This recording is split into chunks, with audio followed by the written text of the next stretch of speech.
আসসালামু আলাইকুম নবম দশম শ্রেণীর শিক্ষার্থীরা, আশা করি আপনারা সবাই ভালো আছেন।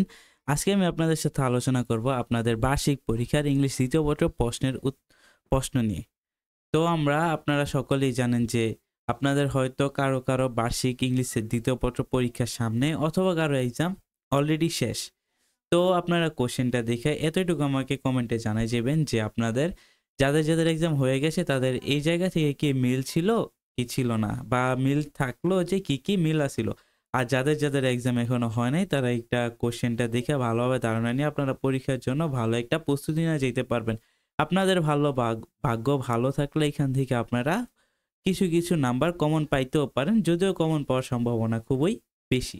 তো আপনারা ভিডিওটা সম্পূর্ণ দেখেন। তো আপনারা সকলেই জানেন যে প্রথমে আপনাদের কি কি আসবে। তো আপনারা প্রথমে যে ফিল ইন দ্য ব্ল্যাঙ্কস আছে, তো এটা আপনারা সকলেই পূরণ করতে পারেন। যারা যারা গ্রামাটিক্যাল রুলসগুলা পারেন তারা এটা খুবই ভালোভাবে পারবেন। আর আপনারা যারা যারা গ্রামাটিক্যাল পার্টগুলো পারেন না, আপনাদের জন্য খুবই দুঃখের সময়। যদি আপনারা গ্রামারগুলো না পারেন, আপনাদের গ্রামার থেকে আসবে 60 মার্ক। তো আপনারা খুব ভালোভাবে গ্রামারগুলো পারতে হইব। যদি আপনারা না পারেন তাহলে কিন্তু 60 মার্ক আপনারা খুব কঠিন হয়ে যাবো গা। তারপর যে 2 নম্বরে দেখেন কি আসে, 2 নম্বরে আসছে যে কলাম, ঠিক আছে, টেবিল কলাম। তো আপনার এটা সুন্দর করে মিলাই দিবেন যারা যারা পারবেন বলেন। আর 3 নম্বরে কি আসে জানেন, 3 নম্বরে আসে রাইট ফ্রম ভার্ব। আপনাদের সুবিধার জন্য দেখেন উপরে কিন্তু অপশনগুলো দেয়া আছে।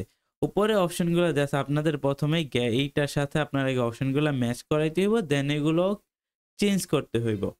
তারপর দেখেন 4 নাম্বার কি আছে, 4 নাম্বার হচ্ছে গিয়ে চেঞ্জিং সেন্টেন্স। তো চেঞ্জিং সেন্টেন্স আপনারা পারেন আমি জানি। তো আপনারা সকলেই চেঞ্জিং সেন্টেন্সগুলো 4 নাম্বারে খুব ভালো করে অ্যান্সার করবেন।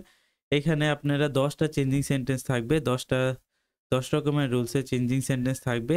এখানে সিম্পল, কমপ্লেক্স, কম্পাউন্ড থাকবে, অ্যাফার্মেটিভ, নেগেটিভ থাকবে, অ্যাজারেটিভ থাকবে, ঠিক আছে, ইন্টারোগেটিভ থাকবে, মানে সব ধরনেরই থাকবে। তো আপনাদের এখান থেকে সবগুলোই ভালোভাবে অ্যান্সার করা দরকার। দেন 5 নাম্বারে দেখেন, 5 নাম্বার হচ্ছে ট্যাগ কোশ্চেন। তো ট্যাগ কোশ্চেন হচ্ছে কি, আমার যতটুকু আমি জানি যে, আর আমার যতটুকু মনে হয় যে ইংলিশের মধ্যে ট্যাগ কোশ্চেন হচ্ছে কি সবচেয়ে সহজ। এটা থেকে কোনো সহজ আর কিছু হইতেই পারে না। এই গ্রামার থেকে যারা যারা ট্যাগ কোশ্চেন পারেন, আমি জানি আপনারা সবাই ট্যাগ কোশ্চেন পারবেন। তারপর হচ্ছে 6 নাম্বার সাফিক্স আর প্রিফিক্স। তো সাফিক্স মানে কি আগে বসাবেন, প্রিফিক্স মানে কি, সরি, সাফিক্স মানে পরে কিছু ওয়ার্ড অ্যাড করবেন, আর প্রিফিক্স মানে কি আগে অ্যাড করবেন। তো এটাও আপনারা যারা যারা পারেন তো পারেন, না যারা পারেন না তো আপনারা ভালো করে শিক্ষা নিন, কারণ এক্সামে তো দেওয়া লাগবে। আপনাদের এখন বার্ষিক পরীক্ষার সামনে এসএসসি এক্সাম, আপনাদের সবগুলাতেই দেওয়া লাগবে, ঠিক আছে। তারপর দেখেন আপনাদের আছে গিয়া প্রিপোজিশন আছে আলাদা করে। তো প্রিপোজিশনটা ইজি, আপনারা শিখে নেবেন। 8 নাম্বার হচ্ছে গিয়ে কানেক্টরস, ঠিক আছে। 8 নাম্বারে কি কানেক্টরস। তো আপনারা কানেক্টর আমরা তো মাত্র 3টা চিনি, এন্ড অর বাট, কিন্তু আরো অনেক ধরনের কানেক্টর আছে, যেটা আপনারা যদি 8 নাম্বার করে থাকেন তাহলে আপনারা অবশ্যই জানবেন। 9 নাম্বার হচ্ছে পাঞ্চুয়েশন, যেটা আমরা ক্লাস একবারে 2-3 থেকে আমরা পাঞ্চুয়েশন শিক্ষা আসতে আছি, আজকে আমরা ক্লাস 9 পর্যন্ত, তাও আমাদের কি পাঞ্চুয়েশন পিছন ছাড়তেছে না। তো আপনাদের 9 নাম্বারও কি ভালোভাবে পড়া যান, ঠিক আছে।